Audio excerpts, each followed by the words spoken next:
ஆனா ஆண்டவர் சொல்றாரு நமக்கு ஒண்ணும் தெரியுமா? நல்லா புரிஞ்சுங்க. நம்மளை எதுக்கு தெரியுமா படைச்சாரா? எதுக்கு படைச்சாரா? உங்களை இவ்வளவுதான் கேட்க நம்மளை எதுக்கு படைச்சிருக்கிறாங்க? அவருடைய புரியல நம்ம கேட்கல. அவருடைய கரெக்டா சொன்னீங்க. அவருடைய பிள்ளைகளாக வாழ இருக்க. அவருடைய பிள்ளை பாருமா சிக்காரா எத்தனை மாசம் சிக்கா இருக்காங்க? 3 மாசம். எவ்வளவு சவுண்ட் பாத்தியா? 3 மாசம் சிக்கா இருக்காங்க. சவுண்ட் பாத்தீங்களா? அவர்தான் என் ஜீவனை பாத்தியா? அதான் இது நியாயம். இது நியாயமான விஷயம். அதெல்லாம் பாருங்க.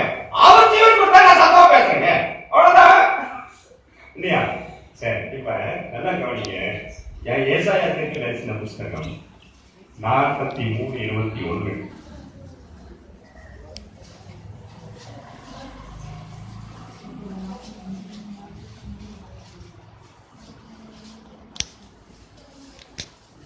இந்த ஜனத்தை காவலூர் திருச்சபை மக்களாகிய இந்த ஜனத்தை எனக்கென்று ஏற்படுத்தினேன். இவர்கள் எவர்கள்? காவலூர் திருச்சபை மக்களாகிய இவர்கள் என் துதியை சொல்லி வருவார்கள். Very good. எத்தனை பேர் துதி சொல்றீங்க?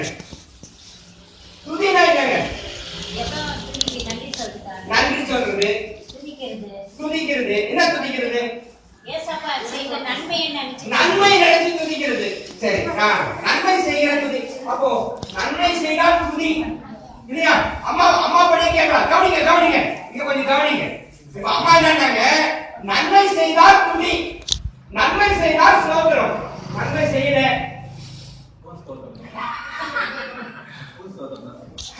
அப்போ இல்ல ஆண்டவர் துதி கிடையாதா? அவருடைய சித்தம் அதுக்கு துதி. அப்படிதானமா? அப்படிதானே? Right, very good. ஆக்சுவலா சரி, இப்ப இப்படி புரிஞ்சுக்கங்க. இப்ப ஒண்ணும் வேண்டாம். இப்ப ஐயா இப்ப பேசினார் இல்லையா? என்னை குறித்தானே சொன்னார். இப்ப சொன்னார், என்னை குறித்து தெரியாம சொல்ல முடியுமா அவரால்? இப்ப என்னை குறித்து அறிமுகப்படுத்துங்க அப்படின்னு சொல்றாரு. என்னை குறித்து அறிமுகப்படுத்துங்க அப்படின்னு சொல்றாங்க. இதே போல ஒருத்தர் வந்தா ஸ்பீக்கரோ இல்ல ஸ்டீல் பேஸ்ட் வராரு, அறிமுகப்படுத்தணும் இல்லையா?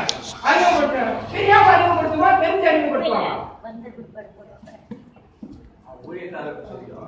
சபைக்கு தெரியாது. இல்ல அறிமுகப்படுத்துறவருக்கு தெரிஞ்சுதான் பண்ணணும். அப்ப ஒருத்தர் வராரு. இப்ப ஒரு ஒண்ணு வேண்டாங்க, நம்ம சீஃப் மினிஸ்டர் வராருன்னு சொல்லி அப்ப சீஃப் மினிஸ்டர் பத்தி அறிமுகப்படுத்தணும்.